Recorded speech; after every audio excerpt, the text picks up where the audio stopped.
গতদিনে যে আলোচনাটা হয়েছিল, যে আজকে সে আলোচনা উঠে এসেছিল, আজকে অর্থাৎ আগামীকাল ওনারা বলেছিল, অর্থাৎ আজকে এটা ফাইনালাইজড হয়ে যাওয়ার কথা।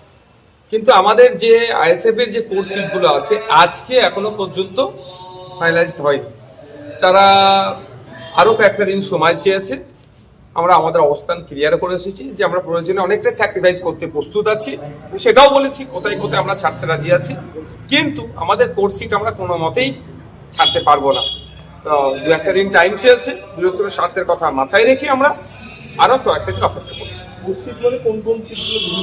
দেখুন, সেগুলো যখন আমরা পাবলিক ডোমেইনে নিয়ে আসছি না, আমরা টোটাল এই জোটের অবস্থানটা একটা দিন তো ফাইনালাইজ হবে, সেই সময় আমরা কতটা চেয়েছিলাম, আমাদের কোন কোর্স গুলো চেয়েছিলাম, কি হয়েছিল সে বিস্তারিত না, ওই সংখ্যা এখন আমরা বললাম। একটা বিষয়, যখন বিজেপি তৃণমূল তারা প্রায় প্রার্থী তালিকা প্রায় চূড়ান্ত করে ফেলেছে, সেখানে এখনো বামেদের সঙ্গে আপনাদের এখনো জোটটা নিয়ে এখনো জটিলতা।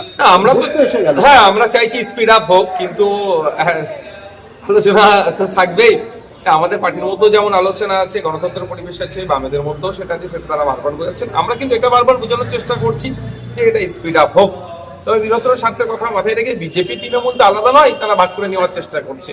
ঠিক যেভাবে 2021-এ এনআরসিসি এর ভয় দেখিয়ে পার করেছে, এবার এসআইআর এর ভয় দেখিয়ে পার করার চেষ্টা করবে। তো আমরা তো ওই রাজনীতি করি না, আমরা মূল্যবোধের রাজনীতি করি। মানুষকে শিক্ষা, স্বাস্থ্য, কর্মসংস্থানের যে বেহাল দশা বাংলা, তার পরিবর্তন করতে হবে। একটা শিক্ষিত ছেলেরা একটা চাকরি তুলে দিতে হবে। শ্রমজীবী মানুষের শ্রমের মূল্যায়ন হচ্ছে না, কৃষকরা উৎপাদিত ফসলের দাম পাচ্ছে না, হসপিটালে গেলে সরকারি ট্রিটমেন্ট পাচ্ছে না, আপনার স্কুলের টিচার না। এই যে অব্যবস্থা চলছে, এই অব্যবস্থার পরিবর্তন করার জন্য স্যাক্রিফাইস করছে। আরেকটা বিষয়, যে মানে সমস্যাটা কোথায়, মানে সিপিএমকে নিয়ে নাকি শরীরকে নিয়ে? না, ওটা পার্টিকুলার ব্যাপার না। আমি বামেদের সাথে তো আমরা জোট করতে এসেছি, বামেদের সাথে কি আলোচনা হচ্ছে সেটা বলছে। বামেদের সাথে যে আলোচনা দাঁড়িয়েছে সেটা হচ্ছে আমাদের কয়েকটি কোর্স, আমাদের যে কোর্স সিটগুলো আছে সেইগুলো নিয়ে এখনো ফাইনালাইজ হয়নি। বাকি সিটগুলোর অনেক একটা অংশ ফাইনালাইজড হয়ে গেছে, বাকি যেটা আছে সেটার জন্য আমরা অপেক্ষা করছি। সেই সংখ্যাটা এখনো বলছি কবের মধ্যে মোটামুটি আশা করছি। ওরা একটা দুটো দিন টাইম চেয়েছে, আর কয়েকটি দিন টাইম চেয়েছে, হলি হয়ে যাবে।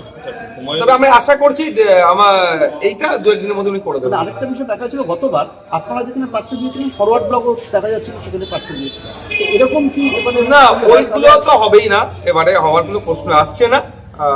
এক নম্বর কথা। দ্বিতীয় হচ্ছে এই জন্যই এত আগে থেকে আমরা শুরু করেছি। আইএসএফ এত আগে থেকে কেন জোট শুরু করেছে, যে এই জন্যই যে গতবারে যেই জায়গাগুলো ফাঁক ছিল বা প্রচার প্রসারের ক্ষেত্রে বুথ স্তর পর্যন্ত নামানোর ক্ষেত্রে যে সমস্যাগুলো ছিল, আর না সমস্যার সম্মুখীন হতে হয়, সেগুলো আগে থেকে আমরা করছি।